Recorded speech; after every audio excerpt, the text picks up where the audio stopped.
Picture this. Christmas morning, the Prime Minister of the United Kingdom steps up to deliver a festive message to the nation. Warm smiles, seasonal cheer, the whole 9 yards. He looks straight down the camera and says he wants to wish everyone, and I mean everyone, in the United Kingdom a very happy Christmas. Lovely sentiment, right? Except here's the kicker. His message wasn't actually accessible to everyone. Not even close. Around 151,000 British Sign Language users across the UK couldn't properly access what he was saying because, surprise, surprise, there was no BSL interpretation included. None. Zero. Zilch. So much for wishing everyone a happy Christmas when you've accidentally excluded tens of thousands of people from actually understanding your message. Welcome back to UK Political Insights, where we're unpacking the latest political own goal that's got people asking some very uncomfortable questions about accessibility, inclusion, and whether Number 10 actually practices what it preaches. Let's dive in, because this one's a proper mess. Alright, so let's set the scene properly. Wednesday morning, Christmas week, Sir Keir Starmer releases his official Christmas message across his social media channels. Standard political fare, really. He talks about family, friends, community, all the warm, fuzzy stuff you'd expect from a festive address. It's brief, it's wholesome, it's designed to make you feel all cozy inside. He specifically says he wants to wish the whole country, everyone in the United Kingdom, a very happy Christmas. That phrase, everyone in the United Kingdom, is going to become rather ironic in a minute, so hold on to it. The video comes with closed captions, which on the surface looks like an accessibility win. Subtitles, brilliant, job done, pat on the back. Except not quite, because here's where the problem starts to reveal itself. According to the British Deaf Association, citing official statistics, there are 151,000 BSL users in the UK. Of those, 87,000 are actually deaf. That's not a small number. That's a sizable chunk of the population who rely on British Sign Language as their primary means of communication. Now, here's the thing that a lot of hearing people don't necessarily clock. BSL isn't just English with your hands. It's not a direct translation where you swap words for signs and call it a day. BSL is its own language, with its own syntax, its own grammar, its own linguistic structure. For many BSL users, English is effectively a second language. So when you slap closed captions on a video and assume you've ticked the accessibility box, you're missing a massive part of the picture. For someone whose first language is BSL, reading English subtitles can range from mildly challenging to genuinely difficult, depending on their literacy levels and how they learned English. It's a bit like expecting someone whose first language is French to just read German subtitles and be fine with it. Sure, they might get the gist, but it's not the same as communicating in their actual language. So Starmer's Christmas message, despite the captions, was fundamentally inaccessible to a significant portion of the deaf community. And this isn't just a one-off oopsie. This is part of a pattern, a frustrating, ongoing, entirely avoidable pattern. The Prime Minister's festive video is the latest in a string of government statements and press conferences that have come without BSL interpretation. We're talking major announcements here. The UK government's remarks on recognizing Palestine? No BSL. Statements about threats to the UK back in November? No BSL. Press conference regarding the Manchester terror attack in October? You guessed it, no BSL. These aren't minor updates about bin collection schedules. These are significant national and international issues that directly affect everyone in the country, including the deaf community.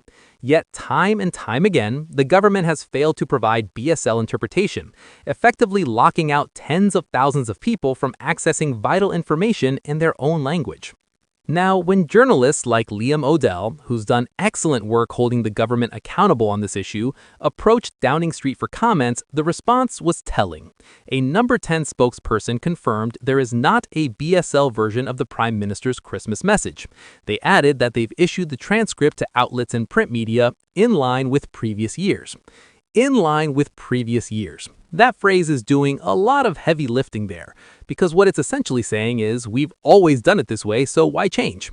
It's the bureaucratic equivalent of shrugging and saying, not our problem, except it absolutely is their problem, because accessibility isn't optional. It's not a nice-to-have bonus feature you add when you've got a bit of spare budget.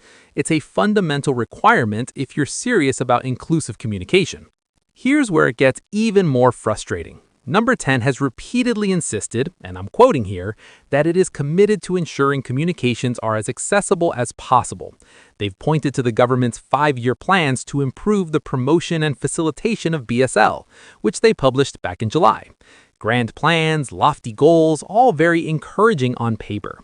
One of the longer-term objectives listed in the Cabinet Office's plan specifically concerns a pledge to continue to increase the proportion of external communications from the department which are available in BSL. This includes major ministerial press conferences and speeches. So they know what they need to do. They've written it down. They've published it. They've told everyone they're committed to it. And yet, here we are, months later, and the Prime Minister's Christmas message still doesn't have BSL interpretation. It's the political equivalent of saying you're definitely going to start going to the gym in January, while simultaneously polishing off an entire box of Quality Street on Christmas Day. The intention might be there, but the follow-through is severely lacking. Let's talk about what this actually means in practical terms. If you're a BSL user and you want to know what the Prime Minister said in his Christmas message, your options are limited. You can try to read the closed captions, which, as we've established, might not be your first language and could be tricky to follow. You can wait for the transcript to be published and wade through that, or you can rely on secondhand information from news outlets or social media, which introduces the risk of misinterpretation or missing nuance. None of these options are equivalent to just being able to watch a BSL interpretation alongside the video the way a hearing person can simply press play and understand immediately. It's an extra layer of effort, an extra barrier, an extra reminder that you're not being fully considered in the communication process. And when the person delivering the message is the Prime Minister, saying he wants to wish everyone a happy Christmas, that exclusion stings even more. Now, some people might argue, and they do, that adding BSL interpretation to every government video is resource intensive. You need interpreters, you need coordination, you need time, you need budget, all true. But here's the thing. We're talking about the UK government, one of the wealthiest nations on the planet. If resources are genuinely the issue, that's a choice about priorities, not an insurmountable obstacle. Plenty of organizations, including charities and smaller public bodies, manage to include BSL interpretation in their communications. If they can do it, why can't number 10? The answer, unfortunately, is probably that it hasn't been made enough of a priority. It's seen as something to get around to eventually, part of those 5-year plans, rather than something that needs to happen right now. But accessibility delayed is accessibility denied. Telling the deaf community to wait 5 years for proper access to government communications is not acceptable, and it's certainly not in the spirit of inclusion that the government claims to champion. There's also a broader point here about how we think about accessibility in the digital age. We live in an era where the Prime Minister communicates directly with the public via social media. That's powerful, it's immediate, it bypasses traditional media gatekeepers and allows politicians to speak straight to the people.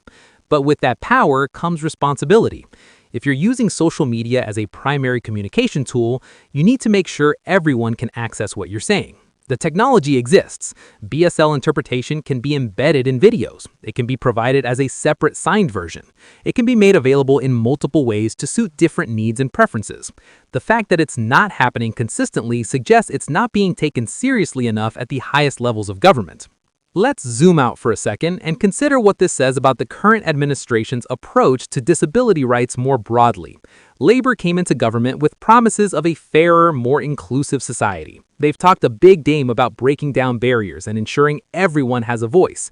But actions speak louder than words, and when your Christmas message, the most wholesome, uncontroversial communication of the year, excludes tens of thousands of people, that sends a message. It says that disability inclusion isn't at the forefront of your thinking. It says you're willing to talk about accessibility in policy documents, but not necessarily implement it in day-to-day communications. And that's a problem, because disabled people, including the deaf community, deserve better. They deserve to be thought of from the outset, not as an afterthought once someone points out the oversight. The British Deaf Association and campaigners like Liam O'Dell have been highlighting this issue for months now, if not years.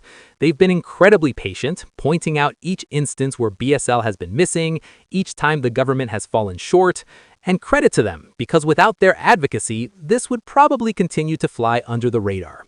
But the fact that it's still happening, despite the awareness raising, despite the 5-year plans, despite the promises, is deeply frustrating. It suggests that the message isn't getting through, or worse, that it's getting through but isn't being acted upon.